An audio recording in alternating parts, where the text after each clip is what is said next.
ಪ್ರಧಾನಿ ನರೇಂದ್ರ ಮೋದಿ ಅವರ ಲಂಡನ್ ಭೇಟಿಯ ಕಡೆಗೆ ಜಾಗತಿಕ ಗಮನ ಸೆಳೆದಿತ್ತು. ಪ್ರಧಾನಿ ಅವರ ಈ ಭೇಟಿ ಮುಕ್ತ ವ್ಯಾಪಾರ ಒಪ್ಪಂದದ ಹೆಚ್ಚು ಗಮನ ಸೆಳೆದಿತ್ತು. ಭಾರತ ಮತ್ತು ಬ್ರಿಟನ್ ನಡುವೆ ಮುಕ್ತ ವ್ಯಾಪಾರ ಒಪ್ಪಂದಕ್ಕೆ ಸಹಿ ಹಾಕಿದ್ದು, ಇದರಿಂದ ರಾಜ್ಯದ ಚನ್ನಪಟ್ಟಣ ಗೊಂಬೆಗಳಿಗೆ ವಿಶ್ವ ಮನ್ನಣೆ ದೊರಕಿದೆ.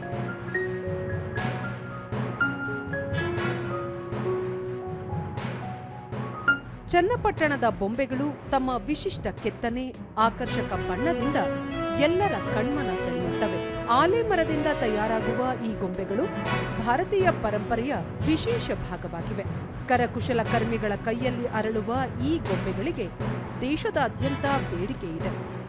ದೇಶದ ಗಣರಾಜ್ಯೋತ್ಸವದ ಸಂದರ್ಭದಲ್ಲೂ ಸ್ತಬ್ಧ ಚಿತ್ರಗಳ ಪ್ರದರ್ಶನದಲ್ಲಿ ನಮ್ಮ ಚನ್ನಪಟ್ಟಣದ ಗೊಂಬೆಗಳು ಆಕರ್ಷಣೆಯ ಕೇಂದ್ರ ಬಿಂದುವಾಗಿರುತ್ತವೆ.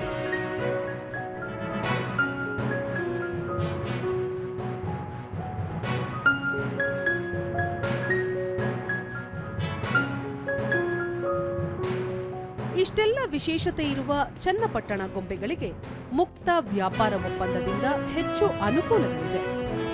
ಬ್ರಿಟನ್ ಮಾರುಕಟ್ಟೆಗೆ ರಾಜ್ಯದ ಚನ್ನಪಟ್ಟಣ ಗೊಂಬೆಗಳು ಸುಂಕ ಮುಕ್ತ ಪ್ರವೇಶ ಪಡೆಯಲಿವೆ.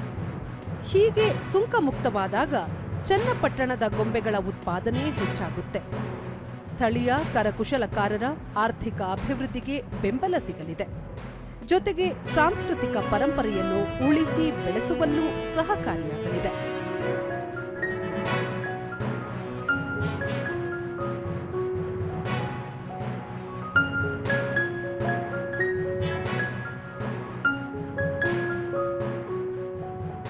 ಈ ಪರಂಪರೆಯಿಂದ ಜಾಗತಿಕ ಮಟ್ಟಕ್ಕೆ ತಲುಪಿದ್ದು ಚನ್ನಪಟ್ಟಣ ಗೊಂಬೆಗಳಿಗೆ ಮತ್ತಷ್ಟು ಬೇಡಿಕೆ, ಮಾನ್ಯತೆ ದೊರಕಲಿದೆ.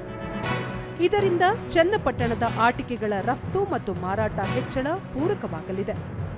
ಬೆಂಗಳೂರು ದಕ್ಷಿಣ ಜಿಲ್ಲೆ, ಅದರಲ್ಲೂ ಚನ್ನಪಟ್ಟಣದಲ್ಲಿ ಆರ್ಥಿಕ ಬೆಳವಣಿಗೆಗೆ ಸಹಕಾರಿಯಾಗಲಿದೆ. ಇದರಿಂದ ಸ್ಥಳೀಯ ಕಲಾವಿದರಿಗೂ ನೆರವಾಗಲಿದ್ದು, ಅವರ ಜೀವನ ಮಟ್ಟ ಸುಧಾರಣೆಗೆ ಪೂರಕವಾಗಲಿದೆ.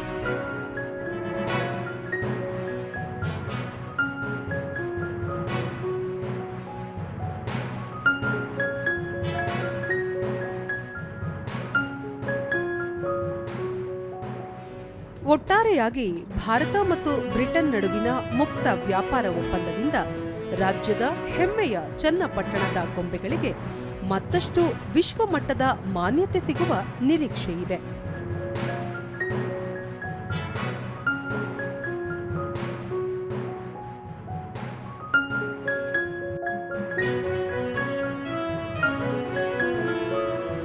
ನೈತಿಕತೆ ಇದೆ ಅಂತ ಹೇಳಿ ನಿಮ್ಮ ಸಚಿವ ಸಂಪುಟ ಅರಸೀಕೆರೆ ಬರ್ತಾ ಇದೆ. ತೋರಿಸಿ, ನೀವು ಅದೇ ವೆಚ್ಚನ ಶ್ವೇತಪತ್ರ ಬಿಡುಗಡೆ ಮಾಡಿ. ಈ ಹಾಸನ ಜಿಲ್ಲೆ ಕೊಡುಗೆ ಏನು ಅಂತಂತೇಳಿ, ಇದು ನನ್ನ ಕೊಡುಗೆ, ಈ ಕಾಲೇಜ್ ನಂದು, ಈ ಹಾಸ್ಪಿಟಲ್ ನಿಂದು, ಈ ಬಸ್ ಸ್ಟ್ಯಾಂಡ್ ನಂದು, ಈ ರಸ್ತೆ ನಂದು. ಯಾವುದಿದೆ ನಿಮ್ದು?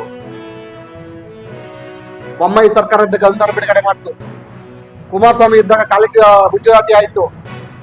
ಇವತ್ತಾಯ್ತೈತೆ. ಈ ಶಂಕುಸ್ಥಾಪನೆ ಮಾಡಕ್ಕೆ ಆ ಮೂಲೆ ಬರ್ತಾ ಇದ್ದೀರಾ? ಯಾವ ಮೂಲೆಗೆ? ಅರಸೀಕೆರೆ ಮೂಲೆಗೆ, ಅರಕಲಗೂಡು ಮೂಲೆಯಿಂದ ಹೋಗ್ಬೇಕು ಜನ. ಒಂದೊಂದು ಕ್ಷೇತ್ರಕ್ಕೆ 50 ಪಸ್ಕೊಳು. ಯಾರ ಮನೆ ದುಡ್ಡು ಸ್ವಾಮಿ? ಕಟ್ಟಿ ಯಾರು ಇದಕ್ಕೆ ಯಾರು ಕಟ್ತಾ ಇದಾರೆ ಅಂತ ಹೇಳಿ ನಮ್ಗೆ ಅದರ ಮಾಹಿತಿ ಬರಲಿ. ನನ್ನ ಆಗ್ರಹ ಇಷ್ಟೇ, ಕಾರ್ಯಕ್ರಮಕ್ಕೆ ಬಸ್ಸಿಗೆ ಕಟ್ತಾರ ದುಡ್ಡು, ಅಡಿಗೆ ಮಾಡ್ತಾರ ದುಡ್ಡು, ಡಯಾಸಿ ಕೊಡ್ತಾರ ದುಡ್ಡು, ತುರಾಯಿ ಕೊಡ್ತಾರ ದುಡ್ಡನ್ನ ನೀವು ಶ್ವೇತಪತ್ರ ಬಿಡುಗಡೆ ಮಾಡಿ. ನಿಮ್ ಪಕ್ಷದ ಏಕತೆಗಳು ಗೊತ್ತಾಗ್ತದೆ ಯಾರ್ಯಾರು ಕೊಟ್ಟವ್ರೆ ಅಂತ. ಅದಕ್ಕೆ ಅಧಿಕಾರಿಗಳು ದಂಡೆಲ್ಲ ಬರೋದಲ್ಲಿ. ಓಹೋ, ಏನು ಈ ಅಧಿಕಾರಿಗಳು ನೋಡ್ಬೇಕಲ್ಲಿ. ಮುಖ್ಯಮಂತ್ರಿಗಳು ಬರ್ತಾರೆ, ಎಲ್ಲ ಕಟ್ಟುನಿಟ್ಟಿನಲ್ಲಿ ಇರಬೇಕು, ಎಲ್ಲ ಶಿಸ್ತುಬದ್ಧವಾಗಿರ್ಬೇಕು, ಕಾರ್ಯಕ್ರಮ ನಡೀಬೇಕು, ಯಾರು ಆ ಕಡೆ ಹೋಗ್ಬಾರ್ದಲ್ಲಿ. ನಾವಿನ್ನೇನ್ ಪದ ಉಪಯೋಗಿಸ್ಬೇಕು ಅಧಿಕಾರ ವರ್ಗಕ್ಕೆ? ಇವ್ರಿಗೆ ಹೇಳಿ, ಏನ್ ಯಾವ ಪದ ಉಪಯೋಗಿಸ್ಬೇಕು ಹೇಳಿ. ನಾವು ಇಂಥ ವ್ಯವಸ್ಥೆಯಲ್ಲಿ ಇರುವಂತ ಈ ಒಂದು ಸರ್ಕಾರ ಗಂಡು ದಾಳಿ ಕಟ್ಕೊಂಡು ಹಾಸನ ಜಿಲ್ಲೆ ಬರ್ತದೆ ಅಂತ ಏನು ನಡೆಯಲ್ಲ. ನಿಮ್ಮ ಅವನತಿ ಸ್ಟಾರ್ಟ್ ಆಗಿದೆ. 90 ಭಾಗ ಮುಂದಿನ 10 ಭಾಗದಲ್ಲಿ ಇದ್ದೀರಾ. ಇಡೀ ರಾಜ್ಯದಲ್ಲಿ ಮುಳುಗಡೆ ಆಗ್ತದೆ. ಒಬ್ಬ ನಾಯಕರು ನನ್ನ ಮುಖ್ಯಮಂತ್ರಿ ಪದವಿ ಉಳಿಸಿ, ನಮ್ಮ ಮುಖ್ಯಮಂತ್ರಿ ಪದವಿ ಉಳಿಸಿ, ಮುಖ್ಯಮಂತ್ರಿ ಪದವಿ ಉಳಿಸಿ. ಅದಕ್ಕೆ ಬೆಳಗ್ಗೆ ಎದ್ದ ಐಂದ ಜಪ, ಐಂದ ಮಠಾಧೀಶರ ಜಪ. ಅವ್ರು ಬೇಕಾದಂತ ವರ್ಗದವ್ರಿಗೆ ಎಲ್ಲರೂ ಕ್ರೋಢೀಕರಣ ಮಾಡೋದಲ್ಲಿ ಇನ್ನೊಬ್ಬ ಮಹಾನ್ ನಾಯಕ ದೇವೇಗೌಡರಿಗೂ ಆರಾತುರ ಹಾಕ್ಬಿಟ್ಟವ್ರು ಹೋಗ್ಬಿಟ್ಟಲ್ಲಿ. ನನಗೆ ಮುಖ್ಯಮಂತ್ರಿ ಕೊಡಿ, ಮುಖ್ಯಮಂತ್ರಿ ಕೊಡಿ. ಇನ್ನು ಯಾರ್ಯಾರು ಮಾಡಿದ್ರೆ ಪ್ರೆಸ್ ಮೀಟ್ ಅಲ್ಲಿ ಇತ್ತು, ವಿಡಿಯೋ ಸಮೇತ ಬಿಡುಗಡೆ ಮಾಡ್ತೀನಿ ನಾನು ಅಲ್ಲಿ. ಒಬ್ರು ಮುಖ್ಯಮಂತ್ರಿ ಉಳಿಸಿ ಅಂತ, ಇನ್ನೊಬ್ರು ಮುಖ್ಯಮಂತ್ರಿ ಕೊಡಿಸಿ ಅಂತ. ಈ ವ್ಯವಸ್ಥೆ ಬಂದು ಕುಂತು ಚಿತ್ರಾನ್ನ ಕೊಟ್ಟಿದೆ ಕಾಂಗ್ರೆಸ್ ಪಕ್ಷ. ಅಲ್ಲಿ ಯಾವ ನೈತಿಕತೆ ಇಟ್ಕೊಂಡು ನೀವು ಹಾಸನ ಜಿಲ್ಲೆ ಬಂದು ಪಕ್ಷ ಕಾರ್ಯಕ್ರಮ ಮಾಡ್ತಾ ಇದ್ದೀರಾ? ಅವಶ್ಯಕತೆ ಇದೆಯಾ ನಿಮಗೆ? ಯಾಕೆ ಜನರ ತಲೆ ಮೇಲೆ ಹೊಡಿತಾ ಇದ್ದೀರಾ?